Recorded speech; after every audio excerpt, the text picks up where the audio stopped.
जय हिंद दोस्तों। तो आज ये फर्स्ट वीडियो है। तो हम लोग देखेंगे कि संख्याएं क्या होती हैं, उनको कैसे कैसे डिवाइड किया गया है अलग अलग कैटेगरी में, उन सबको देखेंगे। बेसिकली इस चैनल पे हम लोग मैथ पढ़ेंगे और एकदम अच्छे से पढ़ेंगे। तो ठीक है, वीडियो स्टार्ट करते हैं।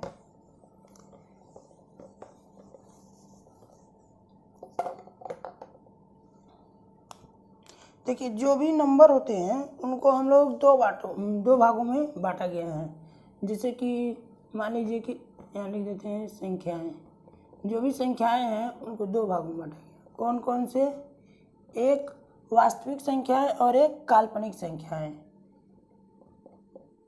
वास्तविक संख्याएं एंड सेकेंड काल्पनिक संख्याएं। थोड़ा राइटिंग देख लीजिएगा।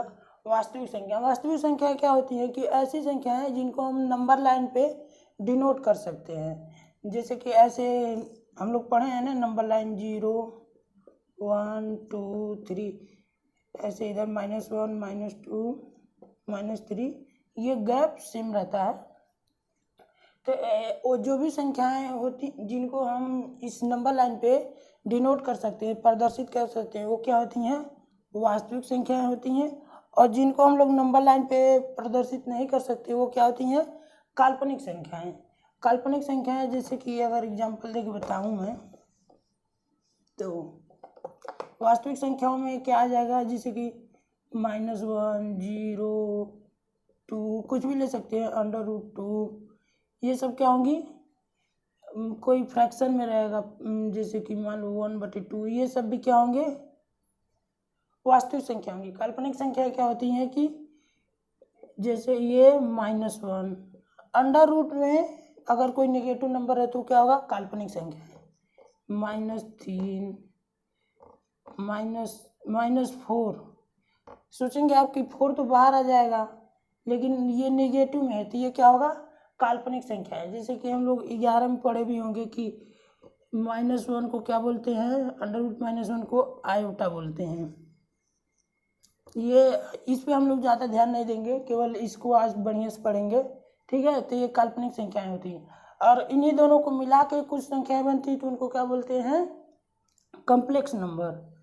यानी कि जैसे कि मान लीजिए ये हमेशा a+ib के फॉर्म में होते हैं। Complex number a+ib। आई क्या है? आयोटा है। आयोटा मतलब √1। -1 का स्क्वायर रूट क्या होता है? आयोटा होता है। जैसे कि मान लीजिए कि कोई नंबर है 3 + 2 आयोटा, तो ये क्या है? एक कॉम्प्लेक्स नंबर है। और ये इसमें से इसके भी दो भाग होते हैं। इसको क्या बोलते हैं? Real part. इसको क्या बोलते हैं? Imaginary part. जिस पार्ट में आई होता है, आयोटा होता है, उसको इमेजिनरी, और जिस पार्ट में रियल नंबर होता है, यानी कि इसमें आयोटा नहीं होता है, वो क्या होता है? रियल पार्ट होता है। ठीक है, इसको यहीं पे छोड़ते हैं, आगे बढ़ते हैं इधर। तो वास्तविक संख्याएं, जो भी वास्तविक संख्याएं हैं उनको भी अगेन दो भागों में बांटा गया है। कौन कौन से? परिमेय संख्याएं एंड अपरिमेय संख्याएं। परिमेय संख्याएं वो होती हैं जिनको हम लोग p/q के फॉर्म में लिख सकते हैं, यानी कि जिनको फ्रैक्शन के फॉर्म में लिख सकते हैं। और p और q दोनों क्या होते हैं?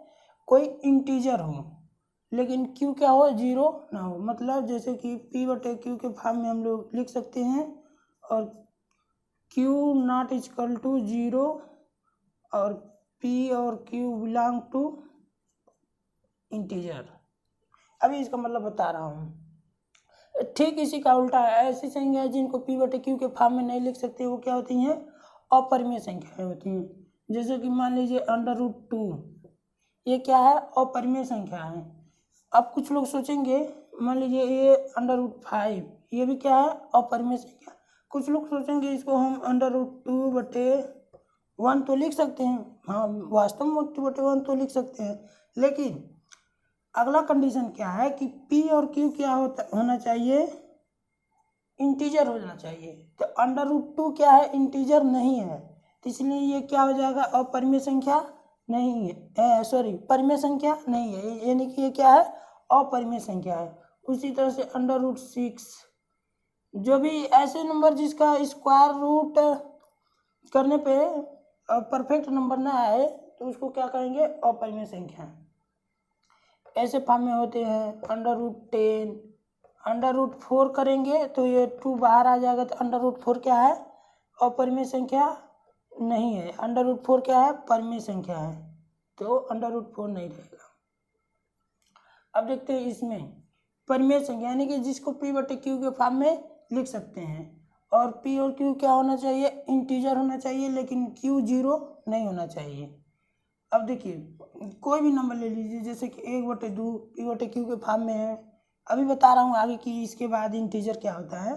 1 और 2 दोनों क्या है, इंटीजर है। 0 भी क्या है, परिमेय संख्या है, क्योंकि 0 को हम लोग 0/1 लिख सकते हैं। 0 भी इंटीजर है, 1 भी इंटीजर है, और ये बेस यानी कि नीचे वाला डिनोमिनेटर 0 नहीं है, तो ये 0/1 यानी कि 0 भी क्या है, परिमेय संख्या है। उसी तरह से कोई भी नंबर ले लीजिए, -1, 2 कुछ भी, ये सब क्या है, परिमेय संख्या है, जिनको p/q के फॉर्म में लिख सकते हैं। अब इसको मिटा के, आगे जगह तो नहीं है, इसको मिटा देते हूँ मैं, इसको मिटा देते हैं, इसको भी छोटा लिख देता हूँ। p/q के फॉर्म में जिसको लिख सके, और p और q दोनों क्या है, इंटीजर हो, और q 0 ना हो तो उसको क्या कहेंगे, परिमेय संख्या। अब देखिए परिमेय संख्याओं को भी हम लोग 2 भागों में बांट सकते हैं।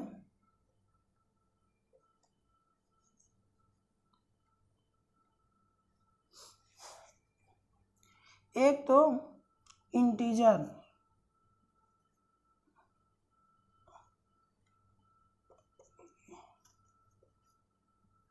और एक फ्रैक्शन, फ्रैक्शन को भिन्न।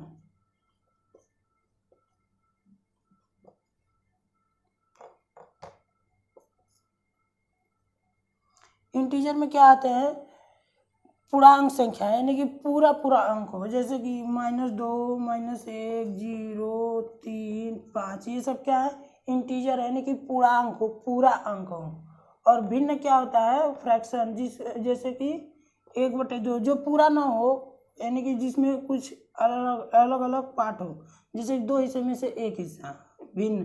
3/2, -1/5, तो ये सब क्या हो जाएंगे, भिन्न हो जाएंगे। तो परिमेय संख्या 2 प्रकार की होती हैं, इंटीजर और भिन्न। तो इंटीजर यानी कि पूर्णांक। अब देखिए इंटीजर में भी 2 पार्ट आ जाएगा, कि एक पॉजिटिव इंटीजर, नेगेटिव इंटीजर, और 0। जैसे कि यहाँ देख लीजिए, इंटीजर को अगर राइट से डिनोट करता हूँ तो इंटीजर में भी 2 पार्ट आ जाएगा, 3 पार्ट आ जाएगा, negative integer, positive integer and 0। जैसे कि नेगेटिव इंटीजर में पूर्णांक आएगा लेकिन नेगेटिव रहेगा, -1, -5, -6, ये सब क्या आ जाएगा, नेगेटिव इंटीजर। पॉजिटिव इंटीजर में यानी कि पॉजिटिव संख्या 1, 3, 5, 2, 7, जो भी कोई भी हो, मतलब पॉजिटिव हो। और 0 क्या होता है, न तो 0 नेगेटिव होता है, न तो 0 पॉजिटिव होता है। तो ये एक संख्या का ओवरव्यू रहा। जो भी संख्या होती हैं 2 प्रकार की होती हैं, वास्तविक संख्याएं, काल्पनिक संख्याएं। काल्पनिक संख्याएं क्या होती हैं कि ऐसी संख्याएं जिसका स्क्वायर रूट नेगेटिव में हो, यानी कि जिसको हम लोग सिंपल एकदम अच्छा बढ़िया परिभाषा ये है कि पहचानने के लिए देख लीजिए कि अंडर रूट में रहेगा और नेगेटिव में रहेगा। अब परिभाषा ये है कि उसको हम लोग नंबर लाइन पे डिनोट नहीं कर सकते हैं। इसके लिए एक हम पोलर या इसको काल्पनिक अक्ष मान के प्रदर्शित करते हैं। ये आगे आप लोग 11th में पढ़ चुके होंगे, तो हम लोग इसको नहीं पढ़ेंगे।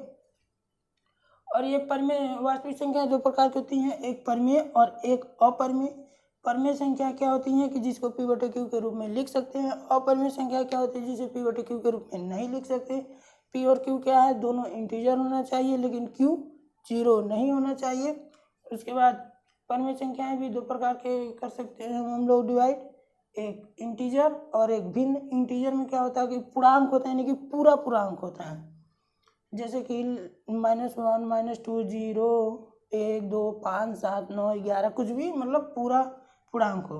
भिन्न क्या होता है कि जिसे ए p/q के रूप में हो और पूरा ना हो, जैसे कि 1/2 3/2 1/5 1/7 कुछ भी, मतलब फ्रैक्शन के फॉर्म में हो, p/q के फॉर्म में।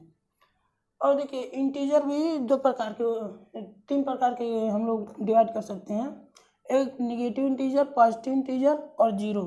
निगेटिव इंटीजर क्या होता है कि -1 -3 -5 -10 -20 कुछ भी, मतलब माइनस में। पॉजिटिव इंटीजर यानी कि -1 -2 सॉरी मतलब 1 2 5 7 9 13 15 20 50 जो भी हो, मतलब पॉजिटिव में हो, और जीरो। तो इतना हमको उम्मीद है कि समझ गए होंगे। ये मेरा फर्स्ट वीडियो है तो थोड़ा ऊपर नीचे भी हो सकता है, मैनेज कर लीजिएगा। तो इसको मिटाते हैं, आगे कुछ बताते हैं।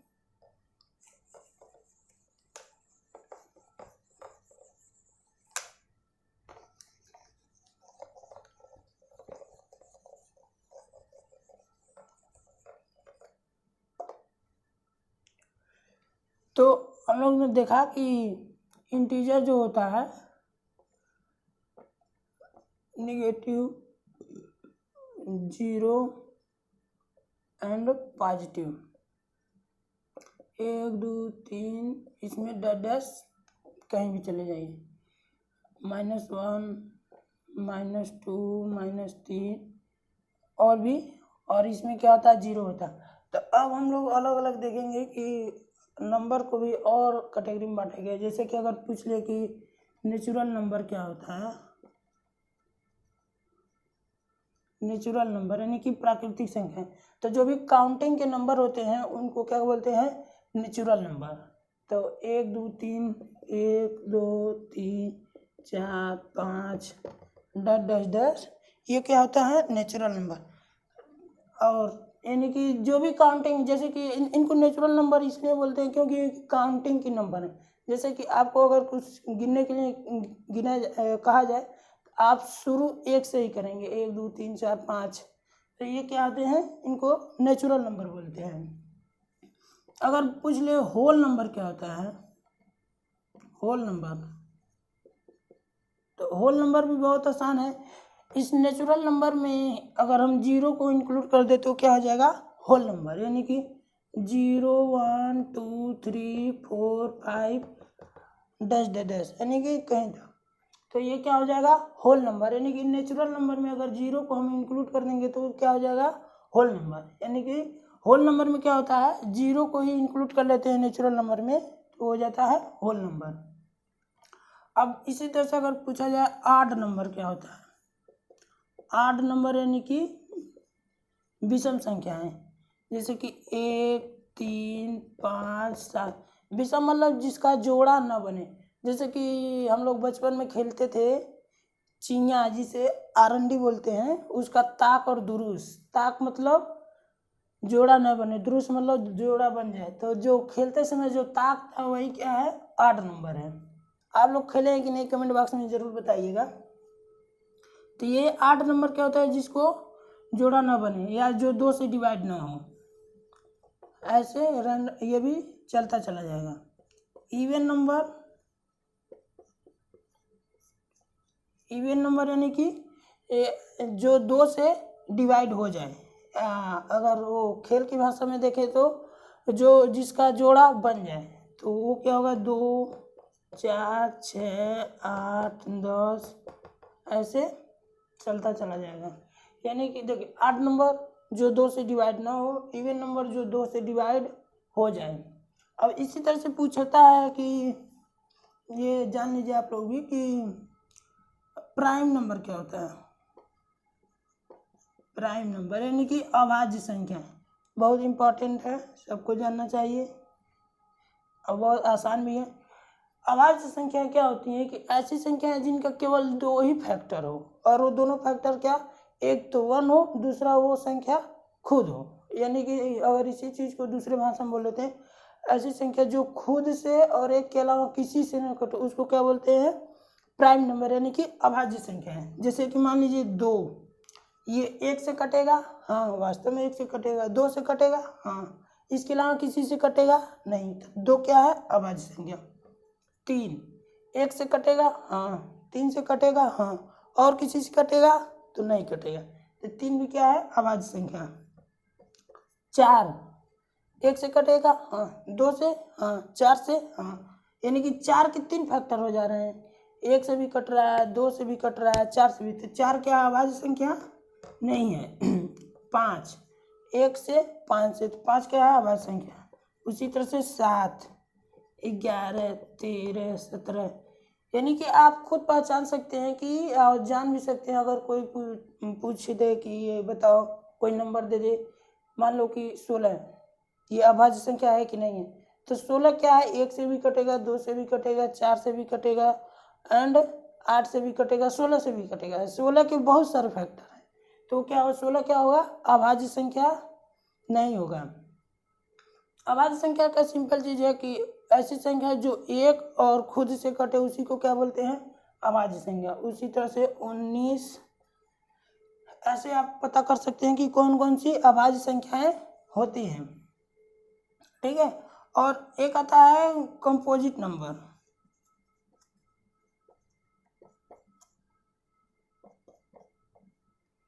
कंपोजिट नंबर, इसी को डिविजिबल नंबर भी बोलते हैं, यानी कि ऐसी संख्या है जो खुद के अलावा भी किसी अन्य संख्या से कटे उसको क्या बोलते हैं, कंपोजिट नंबर। जैसे कि 4 1 से और 4 से तो कटेगा, साथ में 2 से भी कटेगा, यानी कि जिसके कई सारे फैक्टर हों, खुद को और एक को छोड़ के भी कई सारे फैक्टर हों। 4 हो गया, 6 हो गया, इसके भी 2 फैक्टर होंगे, 2 और 3, 2 से भी कट जाएगा, 3 से भी कट जाएगा, 6 से भी कट जाएगा, और 1 से भी कट जाएगा, तो ये क्या हो जाएगा, कंपोजिट नंबर या डिविजिबल नंबर। 8 10 9 12, ये सब क्या हो जाएंगे, यानी कि ऐसी संख्याएं जो कि खुद और एक के अलावा भी अन्य संख्याओं से कटती हैं, उनको क्या बोलते हैं, कंपोजिट नंबर या डिविजिबल नंबर। ये इतना समझ गए, इसको मिटाते हैं और आगे और समझते हैं। एक बार ओवरव्यू देख लीजिए। नेचुरल नंबर क्या होती हैं, काउंटिंग की संख्याओं को नेचुरल नंबर बोलते हैं। 1 2 3 4 5 6 7 8 9 10, कहीं तक गिनते जाइए। होल नंबर क्या होती हैं, अगर नेचुरल नंबर के में अगर 0 को भी इंक्लूड कर लिया जाए तो क्या हो जाएगा, होल नंबर हो जाएगा, यानी कि 0 1 2 3 4 5 6 7 8 9 10 11 12, कुछ भी गिनते जाइए। 8 नंबर क्या होती है, ऐसी संख्या जो 2 से डिवाइड ना हो। इवन नंबर क्या होती है, ऐसी संख्या जो 2 से डिवाइड हो जाए। प्राइम नंबर क्या होती है, ऐसी संख्या जो खुद और एक के अलावा किसी से भी ना कटे, उसको क्या बोलते हैं, प्राइम नंबर बोलते हैं। कंपोजिट या डिविजिबल नंबर किसे बोलते हैं, ऐसी संख्याएं जो एक और खुद के अलावा भी किसी अन्य संख्या से कटे, उसको क्या बोलते हैं, डिविजिबल नंबर बोलते हैं। जैसे कि 2 4 6 8 10 20 50, कोई भी हो सकता है जो एक और खुद के अलावा भी किसी से कटे, ठीक है। इतना समझ गए। हमको लगता है वीडियो ज़्यादा लंबा हो जाएगा, तो अगले नेक्स्ट पार्ट में देखेंगे, इसके आगे की जर्नी वहीं से शुरू करेंगे, ठीक है। मिलते हैं नेक्स्ट वीडियो में। जय हिंद।